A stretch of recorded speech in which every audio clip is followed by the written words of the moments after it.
Renee, welcome back to the Marketing for Business podcast. Great to be here, Scott. We got a great one today. Look, we're into the new financial year. If you're a business owner, you know, financial year. So look, what we thought we'd do is give some people some insights and some real actionable things that they can do from a marketing perspective to really, I guess, grow the business in 2026, 2027, especially in the environment that we're in. So, obviously Iran, America, war, inflation, petrol increase. It's getting tough out there for business owners. So these are practical things that you can do. And, I'm really looking forward to it. Number 4 is my favorite. Number 3, I think, is my favorite out of all these. What's your favorite? Look, I'd have to say number 2. Number 2. What's number 2? The bottleneck for sales. Oh, yeah. Okay, yeah. Cool. Number 3 is about video, and specifically I've got a strategy everyone can do. So, look, hang on. We're going to give you some really, really cool things you can do. Number 1, though, for me personally, is about getting really, really clear on defining measurable goals. And I'm going to talk about return on investment. I'm going to talk about lifetime value. I'm going to talk about cost of acquisition and, a return on ad spend. Bit nerdy, but stay with me because it's really, really important, right? Yeah, totally. And look, here's the question, how do you know if your marketing's working? It's a question we ask all the time in our strategy sessions that we're doing, right? And what do most people say? A lot of people say that they don't know. Yeah. Or they're getting some form of reporting and they don't understand that. Yeah. Yeah, they're kind of confused. They're in that middle ground of unsureness. And so, look, what I wanted to do is give you some things that you can really, really look at here. Because, look, getting likes and getting follows and getting some engagement is great. But, look, you can't really take that sort of stuff to the bank manager. So I'm going to walk you through some metrics that I think are really, really important. And, look, the truth is most business owners don't want to hear this. And, look, if you're not marketing your business, you're probably not listening to this podcast. So you probably don't need to worry anyway. Because I know from tough times, if you stop your marketing, you just actually give your competitors the leg up. I've seen this time and time again when businesses get scared of marketing themselves because it's the easy thing to pull back. You actually just hand your competitors, the opportunity to take market share. 100%. And as Mike James would always say, Scotty, you market for the rebound, not the recessionary environment that we're in. So here's the thing. You can have, and you would have come across this in strategy sessions, you can have the best product, you can have the nicest looking website, but you can still have your marketing budget not going anywhere and you're flying blind. So here's some things. I want you to start tracking. Because comments, like, shares, they sound good. They really follow a count. Like, we've all been in that, we'll get my follower count. And actually people still today come into us and say, hey, I want to get my follower. There's probably we get 3 or 4 emails a month of people saying, hey, can you help us get me more engagement and more followers? Yeah. The vanity metrics are kind of fixed on, right? Yeah. The thing is, though, it's that really sometimes they can be related to revenue, but most of the time they're not. They're just noise. And noise in this environment's expensive. So I want to help you here stop wasting time, because the holy grail when you're starting to really dial in your marketing has always been return on investment. So simple question is, how much do you spend and how much do you get back? And that sounds simple, but a lot of times the execution of it's not, right? Yeah, tracking might not be set up correctly. Yeah. Those basic wee things, right? Yeah, and some of them are actually quite basic, I come from a direct response marketing background, and so back in the day, I remember we could run ads, and we'd always run 2 ads, and we'd test and measure, and sometimes we'd just test and measure the price, sometimes we'd test and measure the offer, sometimes we'd test and measure a headline, and being able to know and track what ad was working best actually was actually fairly easy, as long as you asked the right questions, as long as you could actually have a different phone number back in the day as well. We still can today, but more of the stuff's sort of done online now. But let's just say you're running ads and you want to track, because if you are running ads as well, you actually want to track the return on your ad spend, what they call ROAS, which is kind of like the same idea, but it's applied to your advertising budget, and getting really, really clear on that. So the numbers matter, and the numbers that really, really matter. And I think every business owner should take some time to think about this, because once you've got your ROI locked in, your return on investment, it becomes what we call your North Star. And then you just need a couple more numbers in your toolkit to actually help you. The one is, and it's one I talk a lot to clients about, is your lifetime value. And how much is a customer worth to you to your business over the lifetime of your relationship? And look, in some cases, we've had clients that have been with us for 10 years. Some have been with us for 6. Some of us only last a couple of months, because, they just can't get their head around marketing. But the businesses that spend the time, we're not marketing in our world just to target people, for that want that quick fix. We want people that are going to see the journey, going to see, hey, this is how my business is going to grow. So understanding the lifetime value, and look, some good numbers to write out is just go through your customer list, go through your database. Look, if you're an accountancy firm, going through and seeing how many of your customers have been with you for, let's say 5 years, and working those numbers back. I'm pretty sure. The funny thing about accountants, though, is they still won't spend money on marketing, even though they'll run these numbers and they wonder why they're not really growing and why they're in trouble. But look, you want to also, if you're going to look at the whole journey, it's not just the first sale, it's actually measuring it in profit, not just revenue, because the numbers change when you start to think about that as well. But measuring the lifetime value of your business and of a client in your business, you'll be surprised once you understand that. And I think most businesses are when they start tracking it, right? Yeah, 100%. It's just like doing some reverse engineering, working backwards from that sale to what your marketing goals are. Yeah. Well, the thing is, once you understand those numbers, the lifetime value, you can really get solid on, okay, well, based on the data that I'm getting told, okay, how much am I prepared to pay to win a customer? Yeah. So that then becomes your customer acquisition cost. What am I prepared to really pay to get a new client?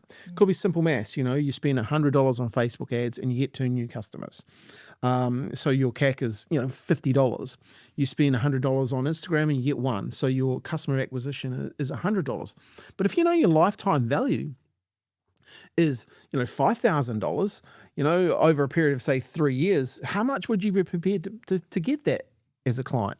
And I think that's really, it's because once you understand that and you understand those two numbers, you can have more confidence in your marketing.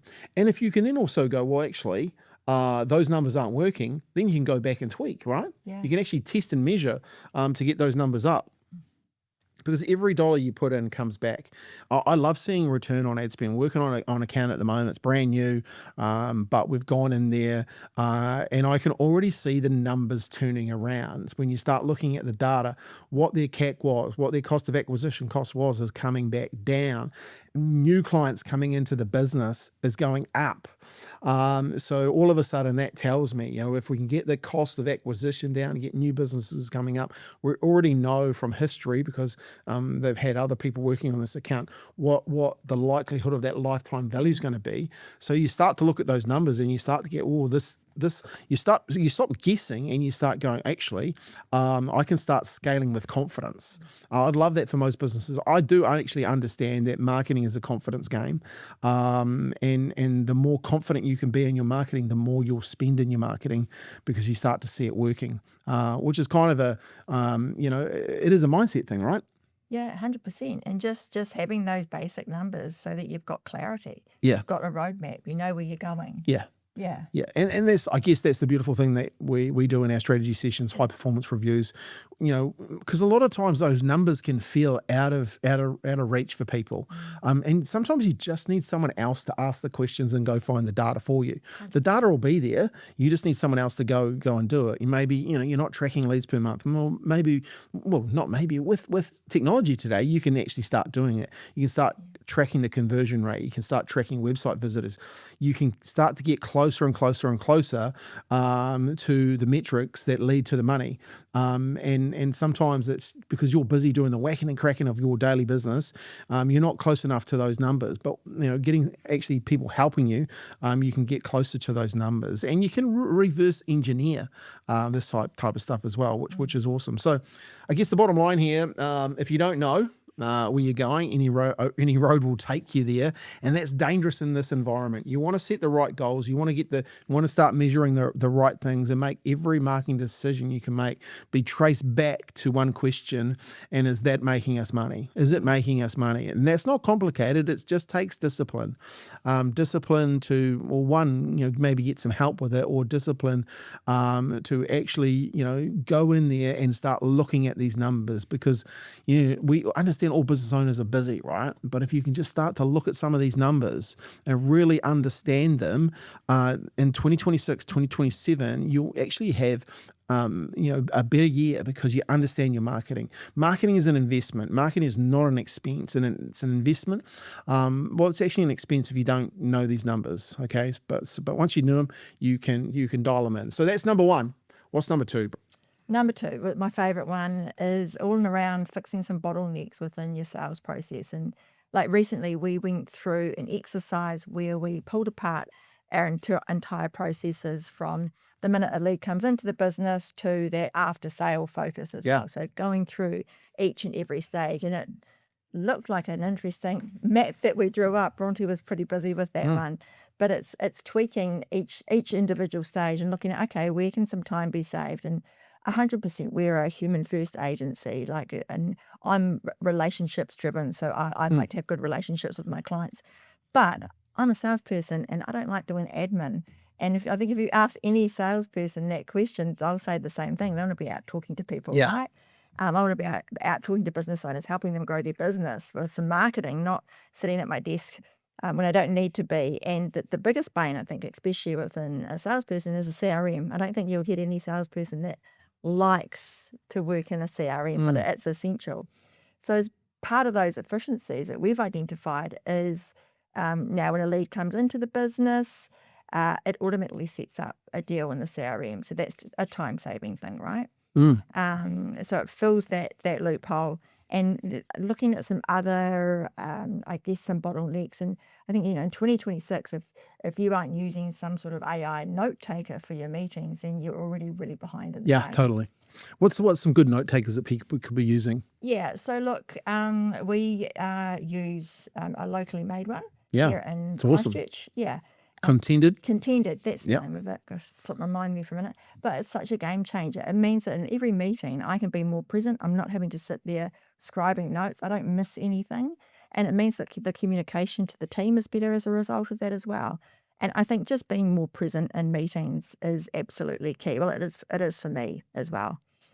And then you're looking at simple things like how quickly you're responding to leads. So that's a lag. Sometimes if you miss a lead for a couple of days, then you've kind of missed that opportunity, really. Right? Totally. You got to strike while the iron's hot. And if you're investing in money to bring in leads and you're not getting back to people in time, well, then you're just kind of throwing your money into the wind. So there could be some small little bottlenecks there that you can improve on. I think if you're not using a CRM today, you really need to look at what you're doing from a selling perspective. We have our own internal one that we use, but there's plenty of good ones out there, whether you're using HubSpot, whether you're using Zoho or Pipedrive, etc. Really good CRMs, but from a sales perspective, make it really simple and functional for your business. That doesn't actually have to be a bottleneck if you simplify it down. I think it's you need it to actually help you in this process, and look at it as your assistant. At the end of the day too, it's actually helping you do a bunch of stuff, especially if you can start connecting all this other stuff together. You have your notes going in, you have Contender working and all that type of stuff. It does make it a lot more friendlier than it used to be. It takes out those tedious sort of tasks, right? So you can focus on what you want to be doing. And then, taking some of the heavy lifting off your sales team, that's gold. So true. Yeah. Something that we cross and cover in the strategy sessions as well, and high performance reviews, is that we have a look at sales process with our clients. So that could be looking at proposals and platforms that they're using for that as well. Some people are still using a Word document, or just using an email, or having some like paper form Yeah. of proposal coming out. So true. Yeah.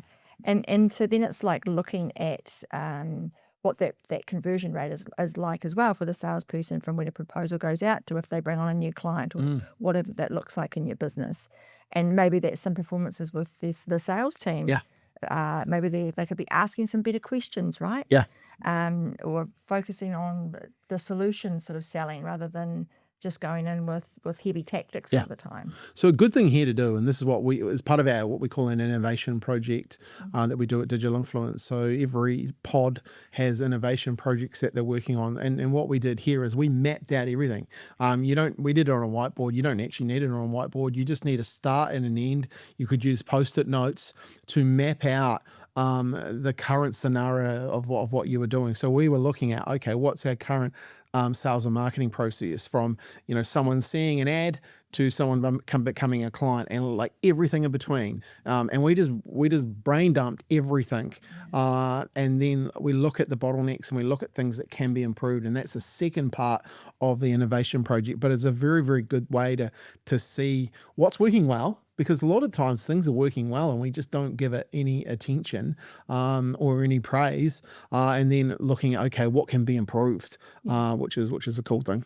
Yeah, and look, and all of that process helps the client at the end of the day making a better decision. The close rates improve because you're getting better quality of the entire experience coming through, right? Yeah. And that's key, I guess, and especially in a market like today, you've got to be looking after your prospects and your clients more than ever. I mean, you should be anyway, but anything that you can do to make that experience better. So good. Yeah. Yep. Yeah. Yep. Cool. I've got another bottleneck in sales. Did you have anything else that you want to cover? No, you go. I've got another bottleneck in sales, and it's one thing, and it's your messaging is about you, and it should be about them. I studied this a lot. I've read a lot. I've done a lot when it comes to this sort of stuff. And look, most businesses, sales neck has nothing to do with their product, their price, or their team. It's their message. I'm going to give you an example that came up this morning too. People talk about what they do, what they offer, how long they've been in business, their awards, their processes. Go and look at websites and you will see this. Watch people's ads and you'll see this. It's all about them. And look, nobody cares. That's brutal advice, but nobody actually cares. The shift happens and everything changes because customers don't buy when they understand you. They buy when they feel understood by you. Yeah. A good example is one of our clients. They do condensation, helping with windows, and they actually replace windows. So if you've got lots of condensation, and one of the team was looking at the ads, and the ads were sort of going, "Oh, you're tired of seeing condensation." Well, yeah, that is customers don't buy because when they understand you, actually, if you look at that customer or that customer's customer, one thing they're really tired of is having to get the thing out to clean those, to actually suck up all the water, right? Yeah. That's the thing that people are tired of, right?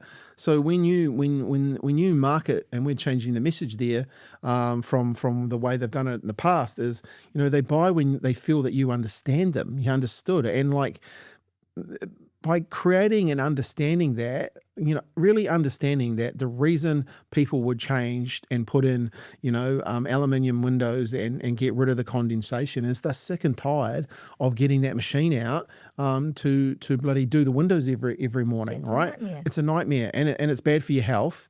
But the reality is, if people aren't tired of the condensation, they're sick and tired of actually having to clean it up. You actually have to suck it up with one of those machines, right? So you can see, like, it's a small shift. It's a small shift because the other one was okay. It was less about them. It was more about the person, but the other one goes deeper. And that's where a bottleneck can definitely open up, before. So, I guess my challenge is, before you look at your next sales conversation or piece of content or marketing campaign, ask yourself these two questions. This is a great one. I learned this from Peter Godfrey. What keeps your customers up at night? And then what does life look like when the problem is gone? Really go deep into that. Pete would used to say to me, especially back in the direct response days, we'd be writing letters. If that person gets that letter, how are you going to get them off the couch? So what's keeping them up at night?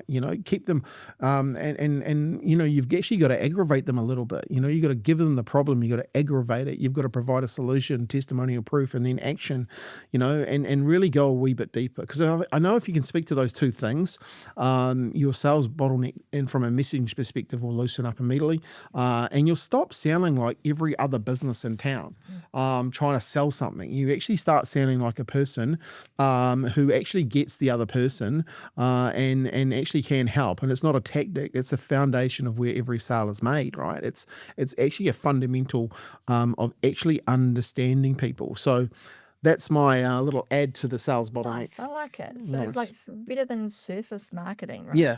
Yeah, it's just going deeper. You got to go deeper, right? You got to go to the real pain point. And Olivia made a great example of that this morning, and I started thinking about it. Oh, I need to add that in. Yeah, no, that was a goodie. Hey, our daily meetings are great for that, where we get insights on what's happening, right? Totally. Okay, here's my favorite. Every business owner could do this. Every business owner should do this. Every business owner must do this. This is AI, and this is how you can never run out of content in 2026. This is something that every business can do. This is something that we are doubling down on. This is why we're hiring more people. So look, if you've ever started thinking about marketing and looking at a blank screen and thinking about creating video, and you just lost. Here's a content strategy that you can do. So because I'm gonna actually give you the way to map this out, and it's basically this is what customers are doing and customers are typing in. So back in the day there was a website and it was a really, really good. You could go in there and the names just escaped me, but I'm going to come back to, and you could basically, I think it was called Google. That's right, it was called Google. You could type in questions and the search engines would give you the answers to your questions. Funny that, right? And you could actually go to it and you could get a whole bunch of questions that and you could create content, and that's what we used to do. Now there's this thing, it's called AI, and I know I'm being a bit facetious here, but look, the simplest thing you can do, AI is allowing us to get a database of what people are actually typing in and searching for, etc. It's gone out and read the internet, continuously reading the internet, and it's bringing things in together. So here's what I want you to do. Here's the move I want you to do for creating video content. And it's what actually people want, and it's what the AI wants. So here's the strategy. I want you to open up your favorite AI tool. It could be ChatGPT, could be Claude, could be Gemini. ChatGPT won't be much longer, hopefully. It's dead. Heard it here first. Whatever you use, I want you to type in, and this is related to your industry. What are the top 10 questions people ask about your topic, your industry? Okay, so we're getting the top 10 questions people are asking. Okay, so we're going to go and we're going to actually go to different AIs to do this. Well, this is how we do it. We don't just go to one, we go to different ones and get these questions. So if you're a plumber, what are the top 10 questions people ask about house plumbing? Now, why would that be valuable? Well, it's coming back to that experience that we just talked about with the sales process as well, right? So it's going deeper and solving the problems that your target market are actually looking for. Yeah. It's relevant. It's relevant, right? It's the questions they're asking, okay? If you're an accountant, what are the top 10 questions small business owners ask about tax? What's it going to come back with? It's going to come back with a whole bunch of things that people, as business owners, your particular target market are asking. Yeah. They're asking the AI these questions. They're starting to have conversations with the AI. Now, hey, it's 2026. You're listening to this podcast and you've probably heard of AI. So here's what I want you to do. We've created a free playbook that'll actually help you with AI and help your business get recommended. So all you need to do is go to the show notes or the link that's in this video, and I'll send you this playbook for free. Personal trainer, another one. If you're a personal trainer, what are the top 10 questions people ask about losing weight once they're over 40? You get the idea, right? But what comes back is gold. And this is because, look, AI has crawled the internet. People are typing in this information. It's on forums, it's on threads, it's in Google searches, it's on YouTube comments, it's on blog posts. It knows what your market is actually asking. So why not use it to your advantage. Most people aren't doing this. We're doing this with our clients, and I'll explain the reason we're doing this. But people are generally typing in stuff. They're conversating at 10 o'clock at night, 11 o'clock at night, whatever. They're actually asking questions. And here's the thing: they've gone and given you the things that they're asking on their plate, right? The cool news is you can start recording a video per question and answer it clearly and simply how you would provide the answer. This is not rocket science. This is actually a strategy that anyone here can do.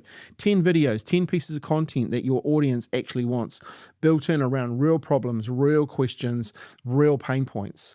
This is not content for content's sake. This is actually content that builds trust. It drives search traffic. People are searching for this. People are typing this in, and it positions you as the go-to expert in your marketplace.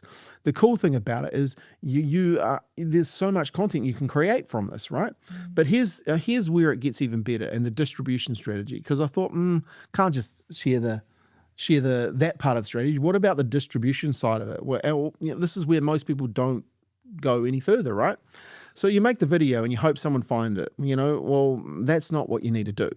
Here's how to get the maximum mileage out of this strategy in every single video. So you record it once in long form, right?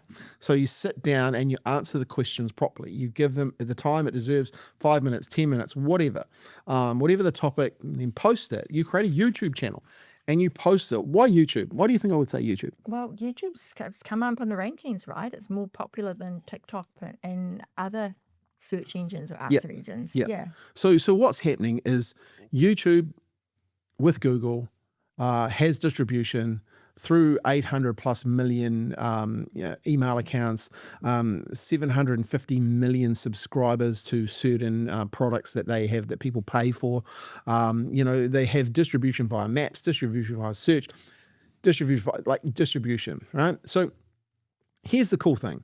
When you put your content on YouTube in a long form, people, if you set it up right and you have your titles and everything getting your questions, it'll get served. When people look, the AI will start sharing your videos as some of the answers, especially in the likes of Gemini, etc. Yeah. Okay. So there's a real strategy there. And as they become more localized, they're not too localized now, especially like the ChatGPT, the Gemini, they don't provide localized information to, say, a business in Christchurch. Gemini will win that game because of maps. So when you start to have questions that, how do I fix a leaking tap plumbing? And I know I live in Christchurch, and you give it more details. That information's probably more likely going to get delivered by Gemini. But by putting it in long form content, you actually have, slow ruining wood on a fire, right? So you can actually get found, get searched, get looked at, and actually, help your business. Then you can you can cut that long form video into shorts, which is kind of like gasoline. Now, people want that quick fix. They ask a question: how do I fix my leaking tap? Blah blah blah. You answer it. Boom. They've got their answer in 30 to 60 seconds. I understand, people look sometimes, do I have to do both? Yes, you have to do both, but do it in this format where basically you can do it, in one shot. Yeah. The cool thing about it, you record it vertically on your phone, straight to camera, speak about the topic. You don't need the setup that we've got here. No, you don't. You just stand in front of the camera, and if you need to, you get someone to coach you, and that's where we can come in. We can actually coach you do this. We can actually chop it up for you. We can edit it. We can make it look, all that sort of stuff. Now, but you don't need that. But if you want it, that's where we come in, because we'll get it distributed faster. We know a few other tricks. But here's the thing. You've got it on YouTube. You've now got it on long form. You've got it on short form YouTube. You've now got it. You can then go post it to Instagram Reels. You can post it to Facebook Reels. You could go, once again, YouTube Shorts. You could have it on TikTok. You could add a comment trigger on it. Use a piece of software where if someone commented, you could give them more information. There's so much stuff you can do here. You could send it to your email list. Yeah. Whole bunch of things. Here's 10 questions that people are asking. Funnily enough, some people are probably asking those questions. You're just prompting them to it, right? And look, all of a sudden, you've got more content than you need, and step 5 on that is repeat, go and then ask a different version of that question, go and get some different answers from a different AI. The content that you can create from this, we call it video influence. It's a product that we have, and it allows our clients to become experts in the marketplace. Look, the hard part for this strategy is standing in front of the camera. Yeah, 100%. I get starting, right? Starting and getting in front of the camera. Look, if you can do that, kudos to you. But if you want some help with that, talk to the team here about video influence. It's where we are helping more and more businesses with this because we understand the power of it. This is the way the modern world is going with AI. What I like about it to some degree, it's the anti-AI strategy too, because if you think like people buy from people they know, like, and trust, right? So if you can look into a camera and you can give this, you can share some insights into the questions that they're having inside their head or the questions that they've searched for and found you position yourself as the expert, okay? Yeah. Now, what if your competitor starts doing that? That's the question you really need to ask. You need to ask, what if my competitors start doing this? This landscape is wide open at the moment. Don't get sucked into creating just AI videos. People are sick of it. Everyone knows you talk to people all the time. Oh, I'm sick of that AI video stuff. This is real humans talking to real humans about their problems and looking for solutions. And this is why this strategy works. If you want help with that, let us know. Contact Renee. What's your phone number? My phone number is 022 571 5055. And look, everything that you're saying's got about video, it also complements the sales process as well, right? Yeah. It actually speeds it up. Yeah, totally. People feel like they already know you. Yeah. Right? It's that when it's like there is an actual phenomenon about it. I can't remember what it is, but it's like people who see people on camera, they know, like, and trust you. And video is the best way to do that. But one thing I always say to people, like when you think about no, you want to get known as a character, and what that part of your character you want to get known by is being useful and helpful.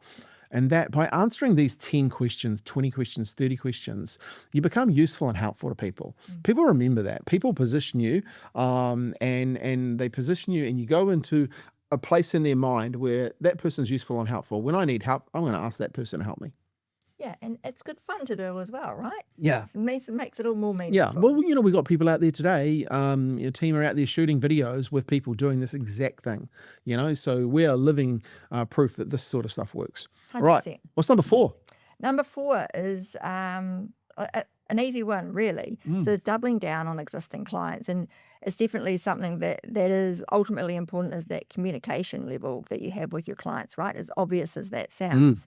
But as far as revenue growth goes, it's a lot easier to upsell or scale your existing clients and then the cost of acquisition to bring on a new client.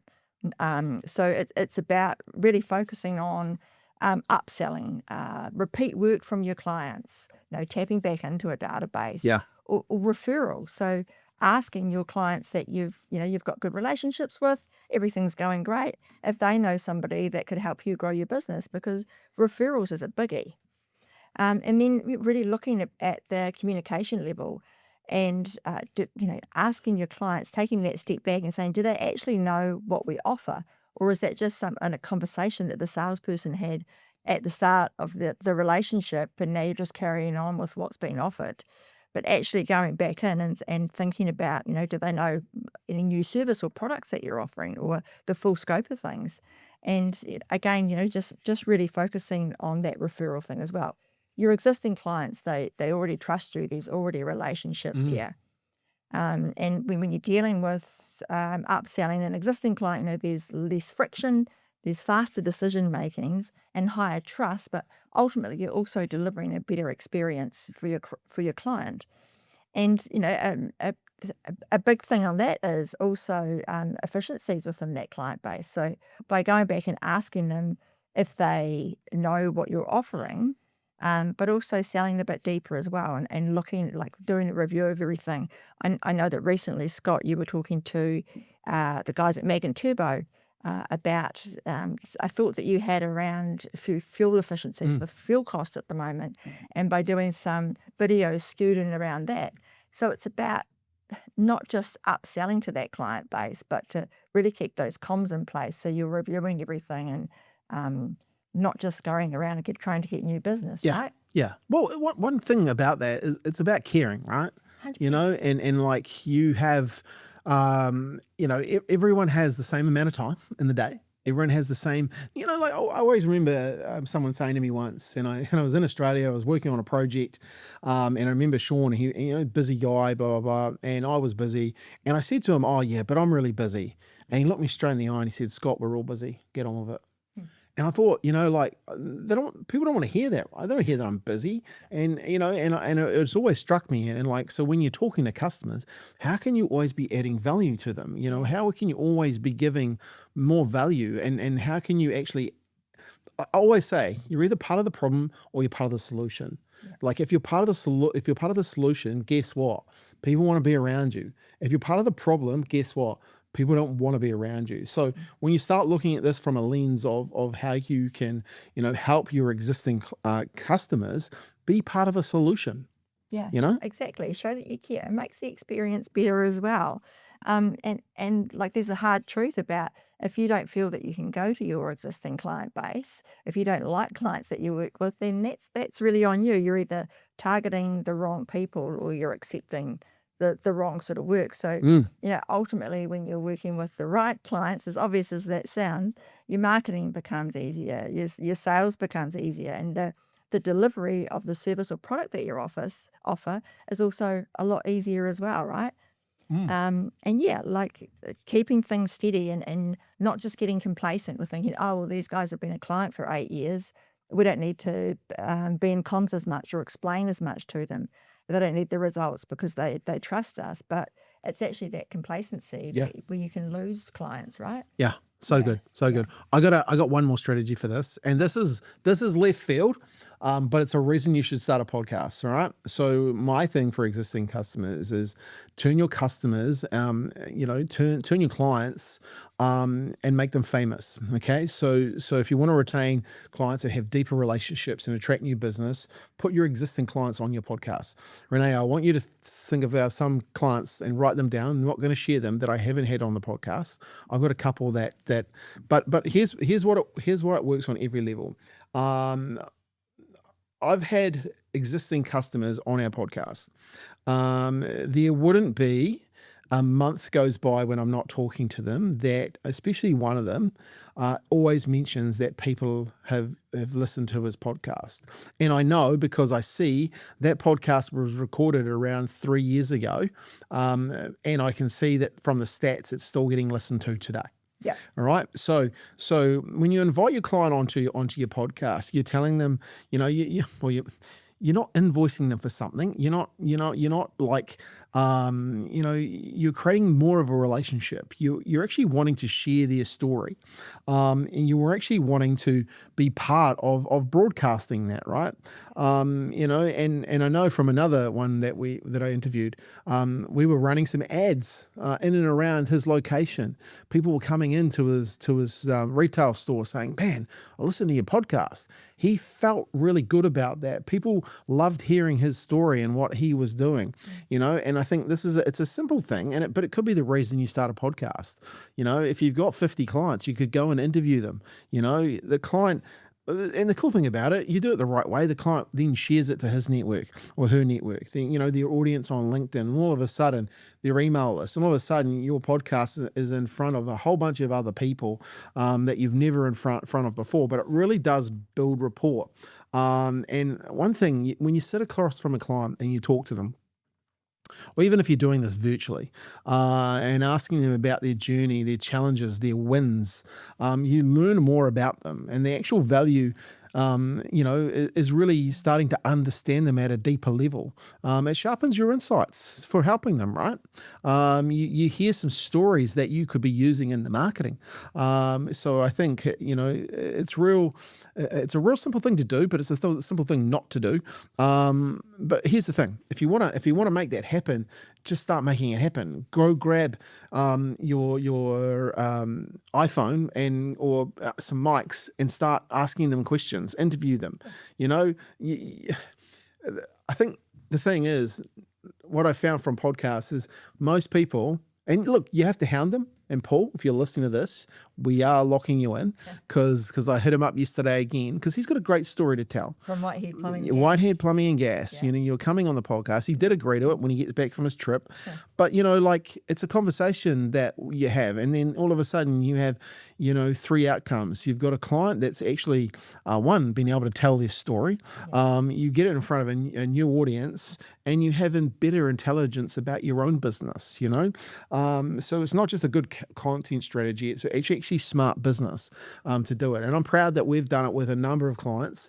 And I know you have a list. I've got some other people that we should be getting on as clients on the podcast. Look, it takes a few times to ask. I think I've asked Paul probably 4 or 5 times. I think I've lost count. Yeah, and I know other people have asked. So if you are listening to this, we're not going to let you off.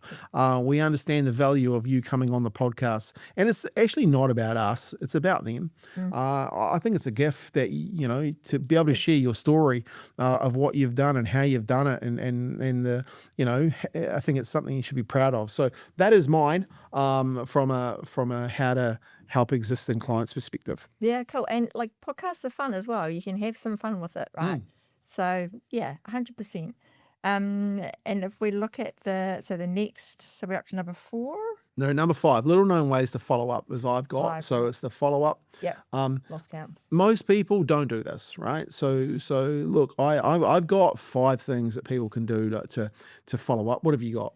Look, it amazes me that how many salespeople don't follow up, or they might get a lead, they'll go and meet with the prospect, a proposal goes out, and then they just let it go.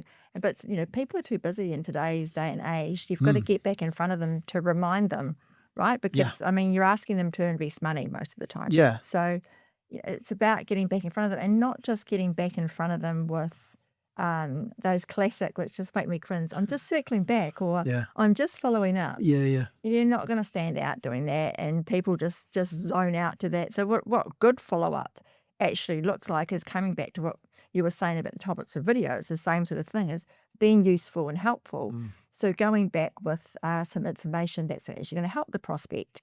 So some things that I've gone back with prospects has been tips on how they could improve their content performance.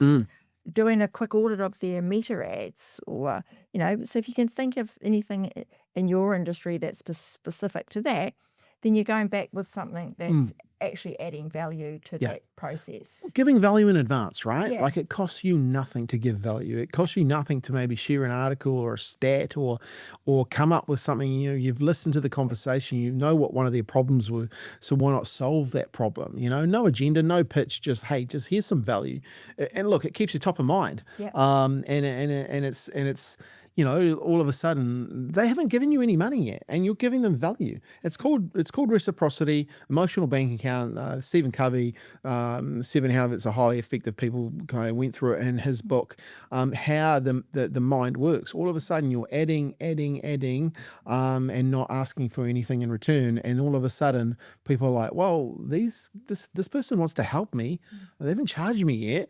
The other people are just following up going, did you get a chance to look at my proposal, right? Yeah. So for the plumbing sort of side of things, if you're talking a hot water cylinder to somebody, there might be some tips that you can share on that, or anything industry specific, right? Because again, there's a whole lot of wealth in everybody's head about that wealth of knowledge in their head about what they know about their specific injury. And there's gold nuggets that you can, exactly what you said, Scott, about giving value in advance that can actually help somebody as well. Nice. Yeah. What else?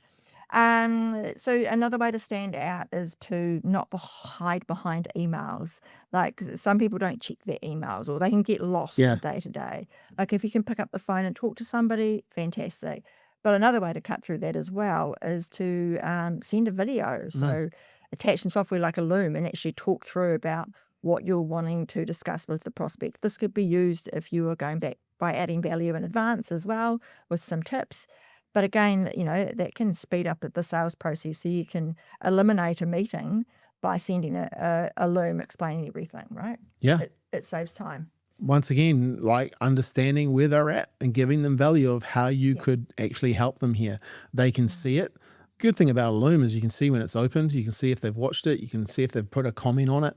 And once again, you're just giving value in advance. It's how I started. When I first started out, there was a piece of software called Camtasia, I used to basically video audit websites and show from a conversions perspective. This was like early 2004, 2006, where, if they just made some changes here, they would probably get a better return on their investment, whether they were spending money on Google ads, etc. And then I shared examples of how I'd already done this with other customers. So I would always follow up that way, Cool. send a proposal, had a great chat with them. And if I like that, I guess that's the thing. If I really wanted to work with someone, I would follow up. If I didn't really want to work with them, I wouldn't. Yeah. Sorry to those people that I didn't follow up hard. But if I wanted to work with you because I could see the upside, I would create that video and I would showcase. And the cool thing about it is, like people would watch the videos and they would go, man, that's really helpful, really useful. I didn't actually know that was happening. And all of a sudden you're positioned as the expert. Yeah, and you're having that meeting time, right? So you're getting back in front of them, building that know, like, and trust through another sort of aspect of getting video out to the prospect. Another way, a good way to follow up is another reason. And look, you don't actually have to have a podcast to do this one either. But if you have a podcast, even better, you could send someone some information and go, tag them in on LinkedIn. Hey, you probably should watch this, or this is an episode that was actually what we were talking about. And all of a sudden, useful, personal, reminds them quietly that you know your stuff and that you're looking out for them. Because most people are looking out for themselves.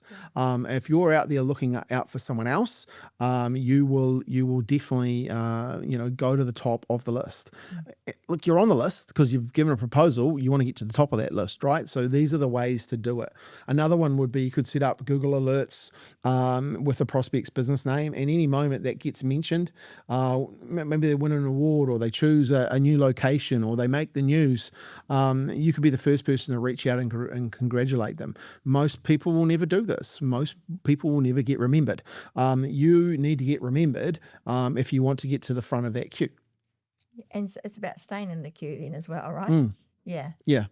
Another thing we do, like handwritten note, we do that with our gift giving and gifts to clients, etc. So we always write a written note. I think that's a pretty cool thing to do as well from a follow-up perspective. Not my handwriting though. No, but I think like it doesn't have to be like a monologue. It could just be, hey, it could be something simple that you found. Maybe you ripped that out of a magazine or whatever, and or one of your clients has had a win, so you send a handwritten note or something, because once again, you just got to get remembered. Like if you're not being remembered, if they don't know you, then they can't. There's no deal being done here. So finding ways to actually just do things differently, and I think that's what we're talking about here. Yeah. The same old. Hey, I'm just following up, just circling back round via email, etc. Another thing. Look, if you like, one thing I do email from time to time. If you can send this email and it always gets opened and it always will get a reply. And it simply is, did I offend you? And look, if you really, if nothing else works and you want to actually find out if you did offend them, you can send that email saying, hey, by the way, just thought, did I offend you in any way? Yeah. Now, here's the thing. What you generally find from that is people are what? But they're normally busy. So I do a similar thing, or was it something I said or something like that in the title, right? Yeah. And they'll come back and apologise for not getting back in touch with you. They've been busy. And that's the thing about follow-up. Yeah. If you're not getting back in front of people, you lose that opportunity, right? I like the other strategies first because I'd rather give the value than be that person that, because anyone could send that email. The other stuff takes a bit more thinking, a bit more thought, a bit more caring. Yeah. And so, but if that's something you want to do, you can do it. Yeah. Did you have anything Right else? type email. Look, speed and consistency. So don't let things slip. Stay on top of things like getting back to people in a timely manner, following up on leads and not just letting them sort of fall away. Yeah, those would be the key things for me, I guess. Yeah. Yeah. And look, one thing, and we talked about it at the start, is have a CRM for this as well. Yep. Get it to remind you, or use AI to remind you. Set up daily, things that remind you to do these things, right? Like, don't actually leave it to your brain to help you here. Like the thing is with AI, it can actually remind you. You can actually set up automations to do this for you. So you don't actually have to be, you don't actually have to be the person that has to remember everything, right? Because you're busy as well, right? Yeah. Use the technology. Simple reminders or tasks in your calendar. Yeah. That people live and breathe off their calendars, right? So just making note of things for whatever way or tool that works for you. So good. Yeah. All right. This has been a good podcast. Look, start off simple. Go to your goals. Go to your, look at your return on ad spend, your return on your investment. Look at your lifetime. Well, first look at your lifetime value as well. Then start to look at that cost of acquisition. Set those goals up. Want help with that? You talk to the team at Digital Influence. Then start to look at the bottlenecks of your sales. Do you have a CRM? If you don't, come and talk to the team about our CRM. At least have a discussion on what's right for your business. Our CRM might not be right for you, but we could probably give you some examples of where people are using CRMs well. The video strategy that we gave you, 10 out of 10, just go and do it. Want help, you need to contact us. Our video influence product, is getting better and better and better. We're getting better results because of it, and our distribution is getting better. Existing clients, man, look after them, just look after them, care, and then follow up, follow up, because most people won't. No, they won't. They won't. So stand out, do things different, but actually care about what you're doing. Yeah, and if you have salespeople, get them to listen to this podcast. If you have marketing people in your business, get them to listen to this podcast. And look, 50 minutes of their day could be the one thing that actually sparks them to turn it around and turn 2026, 27 financial year into a gangbuster year for you. And also, if you got friends in business, share this podcast with them, because business owners need help right now. Yep. That's why we're creating this content. Business owners need help. We actually want to help, and we know we can't do it alone. So please, share this content, get it out there in front of more people. So Renee, I really appreciate your time. Is there anything in closing message that you wanted to finish with? Look, if you need a hand with any of all of the above, just feel free to reach out to us. Strategy is always a great place to start.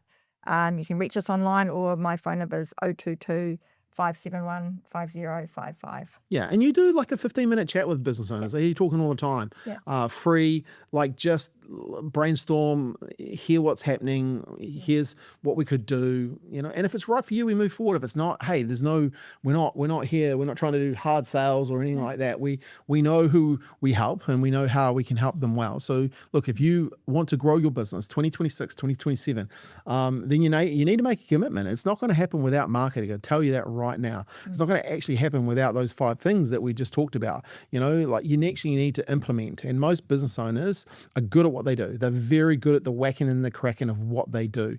They're not very good at the marketing of that. And this is where we come in. We have set this business up to help more and more successful businesses become more successful. If that's you, then make contact with Renee and the team. All right. Hey, enough for today.